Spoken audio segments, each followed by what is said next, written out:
स्वामी विवेकानंद की जयंती को राष्ट्रीय युवा दिवस के रूप में मनाया गया। इस अवसर पर एकलव्य स्पोर्ट्स स्टेडियम में विशेष खेल प्रतियोगिता का आयोजन हुआ। साथ ही राष्ट्रीय युवा दिवस पर पीएम नरेंद्र मोदी को लाइव सुनने के लिए एलईडी स्क्रीन भी लगाई गई थी। इस कार्यक्रम में मुख्य अतिथि के रूप में केंद्रीय राज्य मंत्री प्रोफेसर एसपी सिंह बघेल पहुंचे। कार्यक्रम शुभारंभ के दौरान केंद्रीय राज्य मंत्री के साथ मिलकर खिलाड़ियों और सभी खेल अधिकारियों ने पीएम मोदी को लाइव सुना और उसके बाद नेहरू यकीन और खेल मंत्रालय की ओर से आयोजित खेल प्रतियोगिताओं की शुरुआत की गई। कार्यक्रम के दौरान केंद्रीय राज्य मंत्री प्रोफेसर एसपी सिंह बघेल ने सभी लोगों को संबोधित करते हुए स्वामी विवेकानंद के जीवन से सभी को रूबरू कराया और उन्हें बताया कि किस तरह से मुगलिया सल्तनत से वो कैसे लड़े और पूरे विश्व में भारतीय संस्कृति का कैसे उन्होंने डंका बजाया। इस दौरान वो शिकागो में हुए सम्मेलन के दौरान स्वामी विवेकानंद के दिए हुए भाषण पर बोले। केंद्रीय राज्य मंत्री प्रोफेसर एसपी सिंह बघेल ने बताया कि स्वामी विवेकानंद आज सभी युवाओं के लिए आदर्श बन चुके हैं। स्वामी विवेकानंद की जयंती को राष्ट्रीय युवा दिवस के साथ साथ सहभागिता दिवस के रूप में भी मनाया जा रहा है। भारत की अनेक महान विभूतियों का संबंध महाराष्ट्र की धरती से रहा है। ये इस पुण्य भूमि का, इस वीर भूमि का और इस तपोभूमि का प्रभाव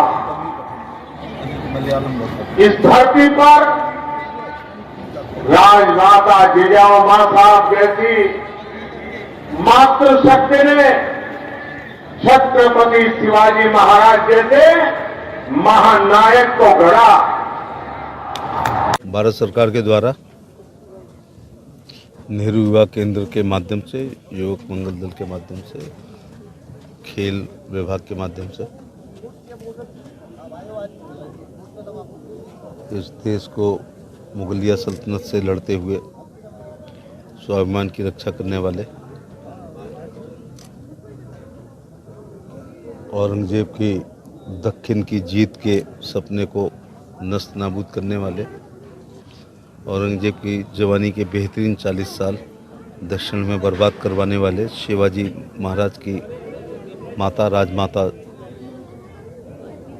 जी और भारत की सभ्यता, संस्कृति, धर्म, आध्यात्म, गीता, पुराण, महाभारत, उपनिषद, आध्यात्मिक, सांस्कृतिक, साहित्यिक विरासत को पूरे विश्व में भारत के धर्म को पहुंचाने वाले विवेकानंद जी की जयंती पर आज राष्ट्रीय युवा दिवस के रूप में मनाया गया। हमने यहाँ पर खिलाड़ियों सहित मुख्यमंत्री जी के विचार को और प्रधानमंत्री जी के विचार को जो नासिक से उन्होंने दिए हैं और उनको सुनने का हमें अवसर मिला। जो जात, वर्ग, क्षेत्र, धर्म अपने पुरखों का सम्मान नहीं करता वो आगे नहीं बढ़ता। राजमाता ने शिवाजी जैसे वीर को जन्म दिया और शिकागो की धर्म संसद में केवल अपने संबोधन के 2 शब्द से ही 5 मिनट तालियां बजवाईं जब विवेकानंद जी ने वहाँ विश्व के लोगों को भाइयों और बहनों कहा।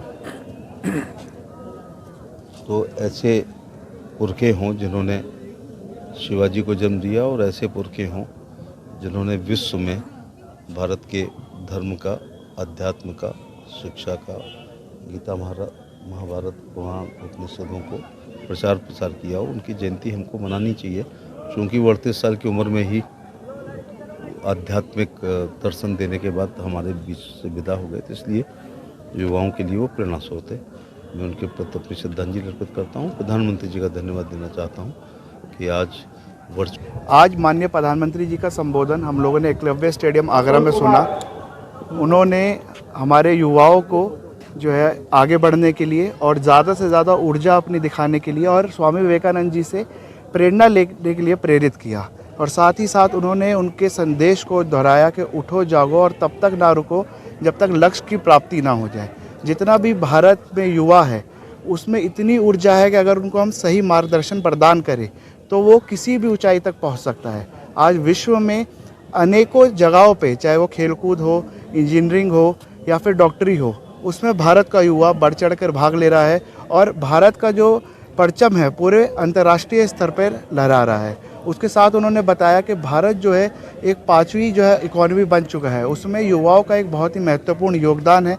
और यहाँ पे आगरा में माननीय मंत्री जी ने भी इसी को दोहराया और ये बताया कि अगर यहाँ का युवा भी लगातार मेहनत करे तो अपने बल पे और अपने मेहनत के साथ वो कोई भी जो है ऊंचाई दुनिया की छू सकता है।